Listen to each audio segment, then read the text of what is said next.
شو السلام عليكم ورحمة الله وبركاته. اليوم جيتكم عن شرح عن تحديث أو الإضافات اللي راح يضيفوها بالتحديث الجديد عن مودرن كومبات 5. التحديث شنو راح يضم؟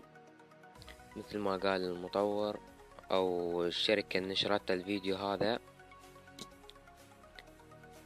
هو شنو راح يضيفون ماب جديد.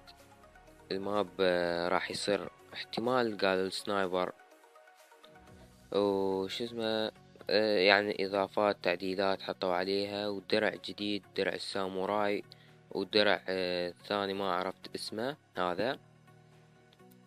ولحد الآن جاي يشتغلون على الماب الجديد جاي يسوون بيه، ومنها تقدر يعني تختار شو اسمه الأماكن أو المابات على مود تقدر تلعب انت بكيفك بيا ما بتريد. وفد هاي الشغلة حلوة الإضافة اللي سووها. مثل ما شفتوا هي هاي يعني الإضافات اللي راح يحطوها. يعني أعتقد الأسلحة لو يرجعوها يعني نفس قبل تنفتح نقاط أحسن من الحزم، لأن الحزم شغلتها واقفة.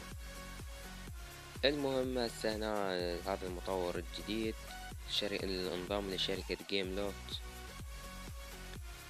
طور الدرع الجديد مال درع الساموراي. مثل ما شفتوا درع الساموراي والدرع هذا اعتقد ضد القنابل حسب ما حاطين الاشارة مالته،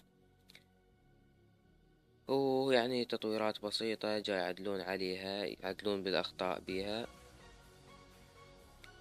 ومثل ما جاي يشوفون حزمة جديدة جاي يسوون تصير اقوى من الحزمة الخضراء والحزمة المثالية. ويعني هو تعديلات على الماب الجديد، مثل اعيد واقول تعديلات جديدة على الماب وعلى الأسلحة، يعني أخطاء هاي منا تعديلات عليه. وكما تشوفون ضافوا دوريات جديدة مثل الدور البرونزي والدور الألماس مو الفضي شو اسمه الكريستالي على ما أعتقد. وهاي الحزمة الجديدة اللي راح يضيفوها اللي تصير أقوى من الحزمتين اللي قلتلكم عليهن. ومنها على الفيسبوك هاي لحد الآن ما افتهمتها شنية، بس المهم يعني هو التحديث على ما أظن تحديث زين لا بأس به حسب ما هم قالوا. بعد ننتظره ونشوف التحديث. وهذا كان عندي، إذا عجبك الفيديو لايك واشتراك بالقناة. في أمان الله.